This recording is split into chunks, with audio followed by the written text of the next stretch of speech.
we have to, or rather we need the cleansing by the blood of Jesus Christ. Nobody can say, I was born without sin.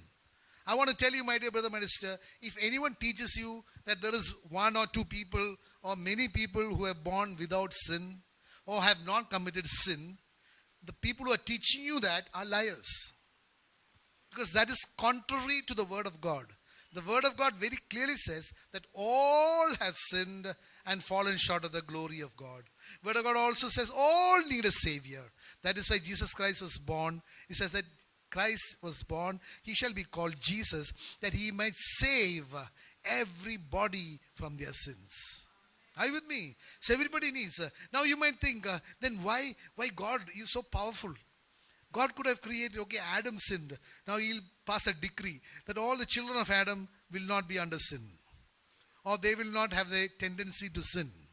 Are you with me? You understand what I'm saying? God could have said, okay, Adam sinned, now forget it. We'll put him in jail for some time. And then all his children will not be sinners. It is contrary. See, how God could have passed the edict that, okay, sin is bad. Sin brings about death. Now I know, so let's have a situation by which man doesn't sin. See, if that were to be done, then it would be against the nature of God. Are you with me?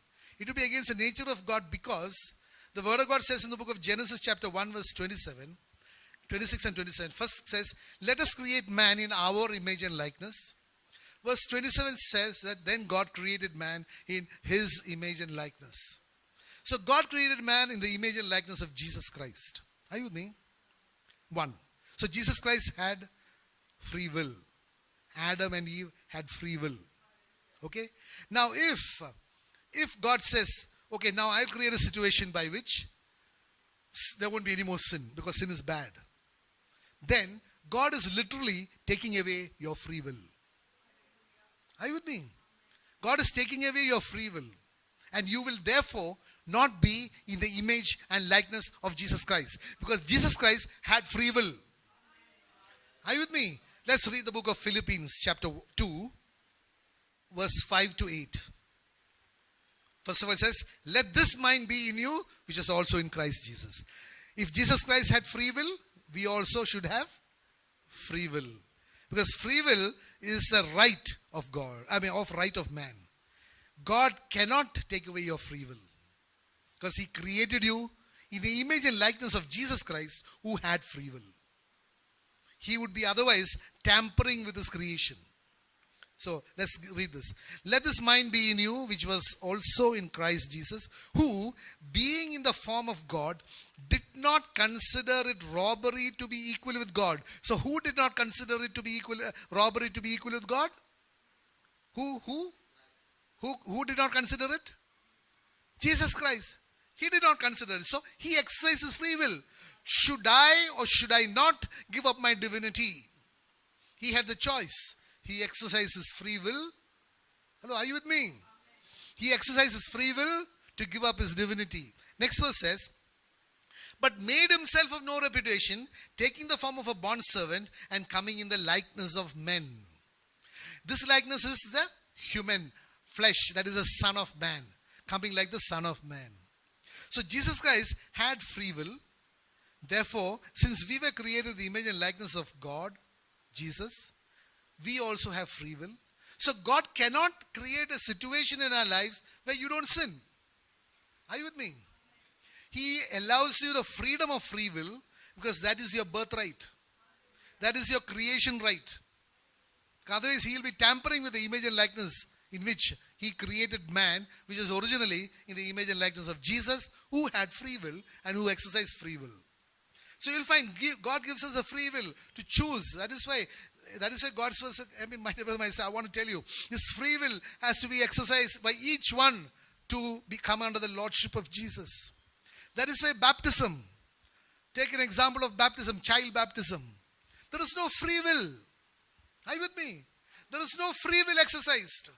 You have to exercise free will to come and make a conscious decision that I want to be under the lordship of Jesus.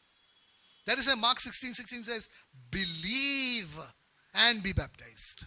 Believe. Believe is about actually exercising free will. believe in a way is exercising free will. Like the word of God says there, that he gave up his divinity. Here believing is that I am rejecting the world, I am rejecting Satan, I am rejecting sin, I am rejecting the flesh, and I am opting for the Lordship of Jesus. That is a free will that you have to exercise. So unless you do that, you cannot. You will not be coming under the plan of God. To exercise that free will and be coming under the Lordship of Jesus. Hallelujah. Again, you will find there, another thing, interesting thing is that Jesus Christ, as soon as Adam and Eve sinned, God provided the salvation route. You'll read the book of Genesis chapter 3 verse 21, that God killed an animal and gave them a skin, a bloody skin. It's not a bad word, skin. Huh? Hello? Bloody skin. That bloody skin is a condition of the skin.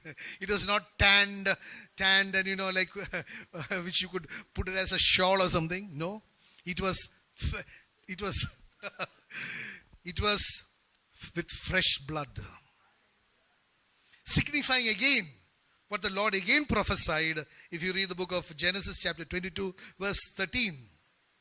It says, there was a lamb instead of Isaac, a substitutionary sacrifice. A lamb was provided there. So you'll find that the salvation of the Redeemer was promised the minute man sinned. He provided the way for our redemption. Hallelujah. Book of Ephesians chapter 5 verse 26, it says, that he might sanctify and cleanse her with the washing of water by the word.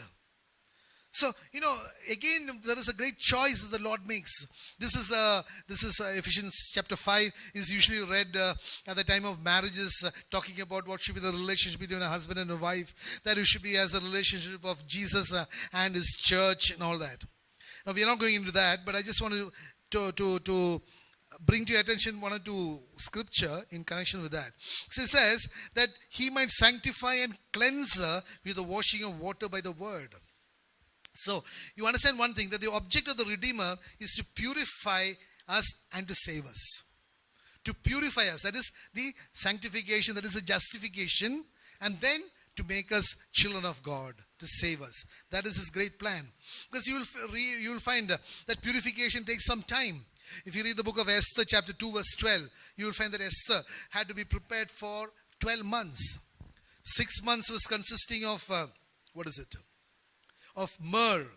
She had to be, I think, polished. Must be like, what do you call this?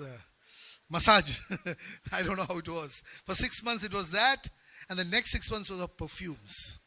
So there was a great thing. Why? It is just signifying that to come before that earthly king, you require so much of preparation.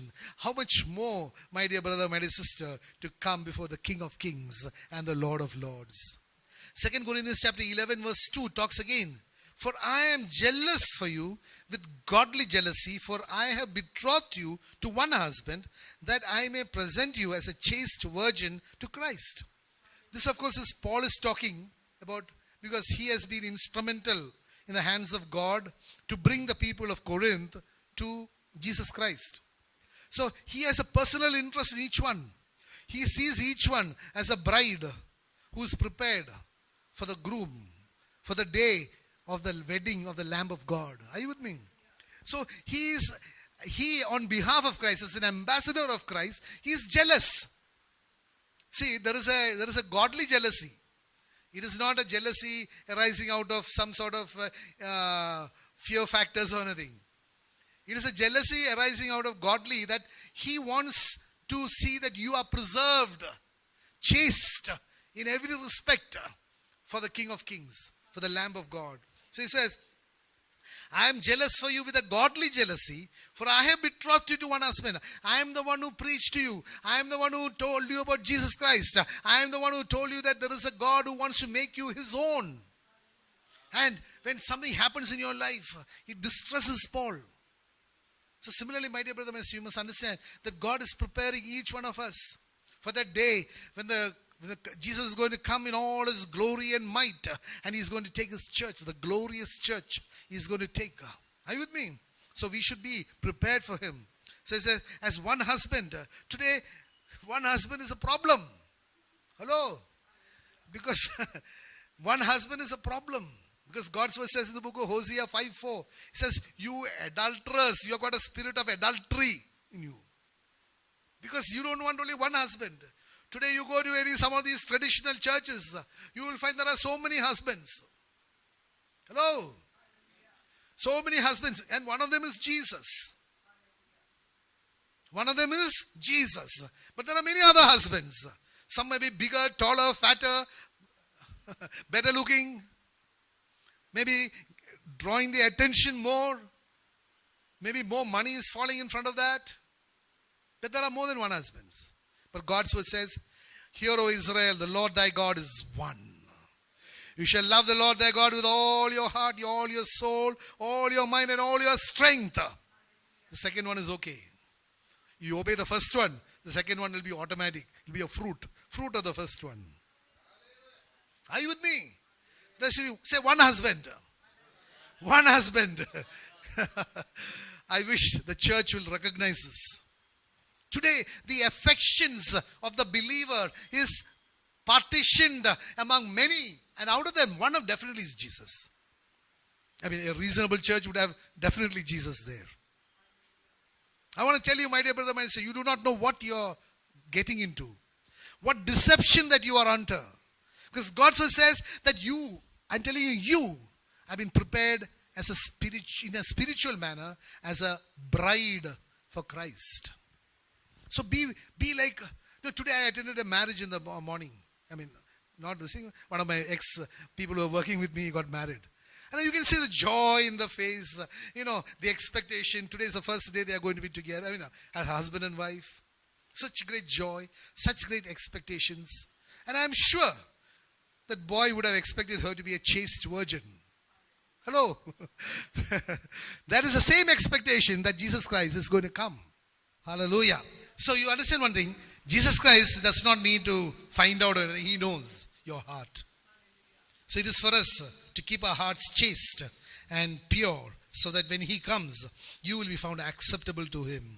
Again, the word of God says in the book of John chapter 17 verse 17 that you are sanctified by the word. The word is truth. Are you with me? So the sanctification purpose, that process takes place by the word of God. Because again we know from the book of Hebrews chapter 4 verse 12 that His word is sharper than a two-edged sword. It can pierce into your minds, into your thoughts, into your emotions, into every area of your life. And when the word convicts you, listen to the word. Because that is the Holy Spirit of the living God who is speaking to you. Because God's word says in the book of Timothy that all scripture is spirit breathed. It is given for doctrine, for reproof, for instruction, and for correction. So that the man of God might be complete in all respect. I'm paraphrasing it for easier understanding. So you'll find that the word of God will convict you. When you read the word, the Lord will convict you. Hallelujah. So you must allow the word of God to convict you. On the contrary, you should not find fault with the word. Oh, this is not meant for us. This is meant for in the 3rd century or in the 1st century when it was written. Today, that is not relevant at all. It is relevant because God's word says that Jesus Christ is the same yesterday, today, and forever. He doesn't change at all. Hallelujah. Again, the book of Ezekiel chapter 16 verse 9 to 14. He talks about, I'm telling you, my dear brother, I'm telling you again in this. If you give your life to Jesus, if you are preparing yourself as a bride of Christ, this is how He is going to prepare you. Let's read the book of Ezekiel chapter 16 verses 9 to 14. This is all about you, my dear brother, my sister. If you give your life to Jesus, don't deceive. You can deceive man, but you can't deceive God. If you have given your life to Jesus, if you're preparing yourself to be His bride, then this is what is going to happen. Then I washed you in water. Yes, I thoroughly washed off your blood. And I anointed you with oil. I clothed you in embroidered cloth and gave you sandals of badger skin. I clothed you with fine linen and covered you with silk. I adorned you with ornaments, put bracelets on your wrists and a chain on your neck, and I put a jewel in your nose, earrings in your ears, and a beautiful crown on your head. Thus you were adorned with gold and silver, and your clothing was fine linen, silk, and embroidered cloth. You ate pastry of fine flour, honey, and oil. You were exceedingly beautiful and succeeded to royalty. Your fame went out among the nations because of your beauty, for it was perfect through my splendor which I had bestowed on you, says the Lord God. My dear brother, my sister, there cannot be a greater preparation, there cannot be a greater provision of God than this, if you give your life to Jesus. Are you with me? How many of you believe? How many of you believe this word? He will take care of every need of yours. Because why? You belong to Him. You belong to Him. Are you with me? I mean, I'm sure when a wife dresses well and walks beside the husband, it is a pride of the husband also. Are you with me? I'm sure all of you will agree. I know, it is something which gives you, it's something which will give you great joy and pride, that your wife is well dressed, well groomed, lacks nothing. Aren't you with me, husbands? Hallelujah. In this context, but little off the subject, I don't know then why some believers say you cannot wear jewelry. Hello? You cannot have earrings. You cannot have necklace. You cannot have bracelets. Because God says, I will adorn you with ornaments, put bracelets on your wrists and chain on your neck, and put a jewel on your nose, earrings on your ears, and a beautiful crown on your head. Hallelujah, hallelujah, hallelujah. So, my dear brother, my sister, if some people believe that you can go to heaven and spend eternity with God only if you do not wear any jewelry, maybe it's not this bride that they're talking of. But this bride is adorned with jewels. Because she is what? A princess. She is a princess. Hallelujah. Actually, when the servant of Abraham went to meet the bride for Isaac, what is the first thing? Rebecca. What is the first thing? When he identified her as the person, a bracelet was put as a sign that you are royalty. Today I want to tell you, my dear brother, my sister, those people who say that is false humility. I don't know from where they got it, that you cannot put jewelry. Jewelry you must, but it should not be to, of course you must have sound mind. You should not make your husbands bankrupt. Hallelujah. So let's get back to the word. Hallelujah. Again, the book of John chapter 15 verse 3 says, now you are clean through the word I have spoken to you. Are you with me? So when you listen to God's word, that word will make you clean. Because you're washed by the word, by the water, the word. Hallelujah. Actually, the book of Ephesians chapter 5 talks about by the washing of the water by the word. See, that water is not the water you get from the municipal tap. That water is something like, correct me if I'm wrong, the book of Macbeth talks about Lady Macbeth after having committed murder. She was trying to wash away the guilt by washing with water, right? But she would still see the blood stains. Are you with me? Hello? If you read Shakespeare, you will find that. She washed n times, but the blood would never go. Because she was washing with ordinary water. But the Lord Jesus is going to wash you with the water that is His word, and that will cleanse you. A comparable thing, if you the book of John chapter 4, Jesus told that Samaritan woman, this water you drink, you will feel thirsty. But the water that I am going to give you, if you drink, you will thirst no more. Are you with me? So when Jesus cleanses you, you are clean once and for all. That's why God's word says here, now you are clean through the word I have spoken to you. Hallelujah. Are you with me? Hallelujah. Then the next word, I think we'll just finish it off otherwise. Verse 27 of Ephesians 5 says, that He might present her to Himself a glorious church, not having spot or wrinkle or any such thing, but that she should be holy and without blemish. See, Jesus is expecting a bride. Just like you and I would expect a bride without spot or wrinkle. Are you with me? Or any blemish. We like a beautiful bride, right? Hello? You're like your wives be beautiful, without spot, without wrinkle, without blemish. Similarly, God expects. The only thing is, we are looking at it from the external. Jesus is looking at from the internal. Hallelujah. Of course, wives, you should also be into internal. Hallelujah. Hallelujah. So, it says, that he's just talking of there should not be any deceptive behavior. If you read the book of, see, what are the spots? What are the wrinkles?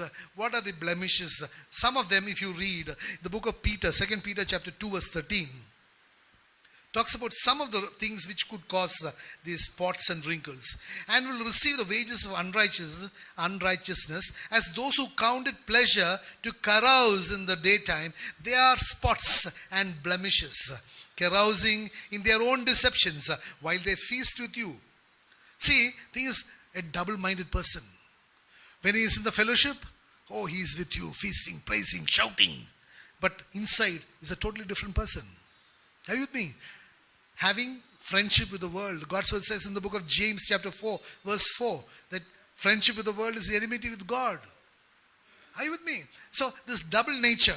On the one hand, it says, those who count it pleasure to carouse in the daytime, they are spots and blemishes, carousing in their own deceptions while they feast with you, having eyes full of adultery, and that cannot cease from sin, enticing unstable souls. They have a heart trained in covetous practices and are accursed children.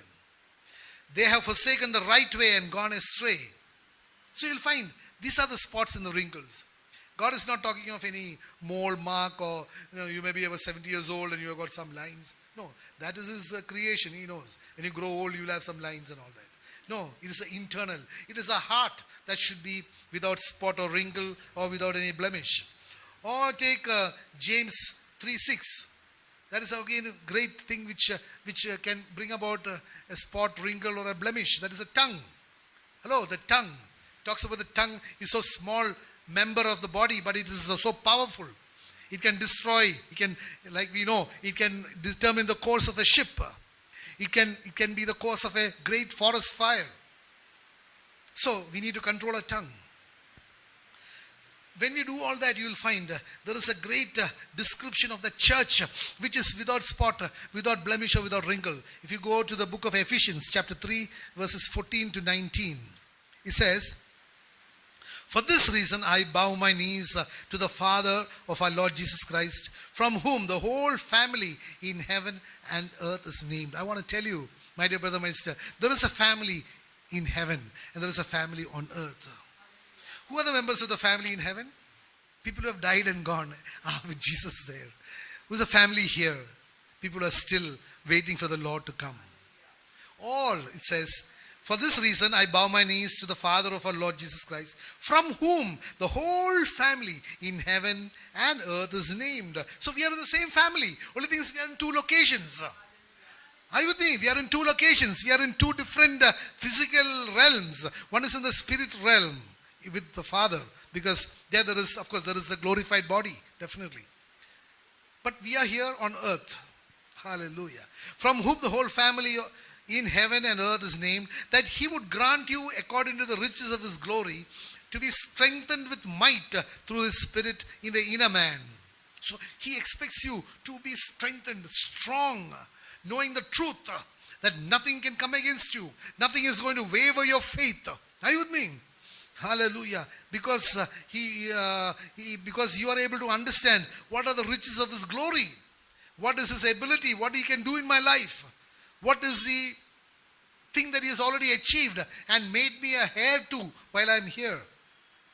That Christ may dwell in your hearts through faith, that you, being rooted and grounded in love, may be able to comprehend with all the saints what is the width, the length, the depth, and the height, to know the love of Christ which passes knowledge, that you may be filled with all the fullness of God.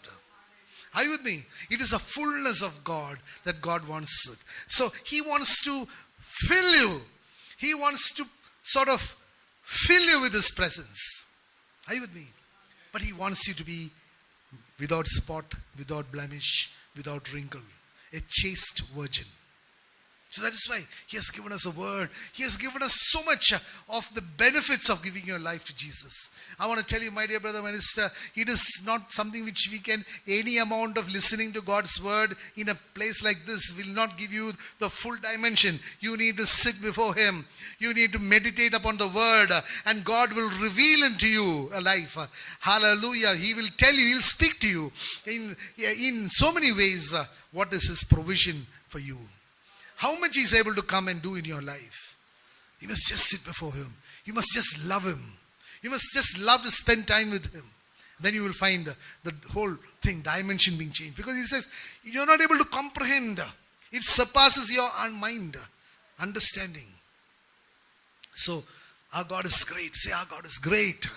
Hallelujah. It's such a great privilege to belong to Him. To belong to His family. I just cannot understand how people would weigh. Should I give my life to Jesus or should I not? I want to tell you, my dear brother, my sister, the only word I can give you, the best word, is that what does it profit a man if he gains the whole world? You became the richest man. You became the most intellectual man. You became the most influential man. You became the most attractive man or woman. But if eternity is spent in hell, it's not worth it. It's not worth it. So whatever you have to sacrifice or give as a cost is worth it. Because what you're getting is something priceless. It is priceless. We are so privileged. My dear brother, I want to invite you, if you do not have a relationship with Jesus, I want to invite you into this relationship today. Give your life to Jesus. Maybe you feel that you are not prepared yourself. No, don't worry. He is the one who's already paid the price for your sin.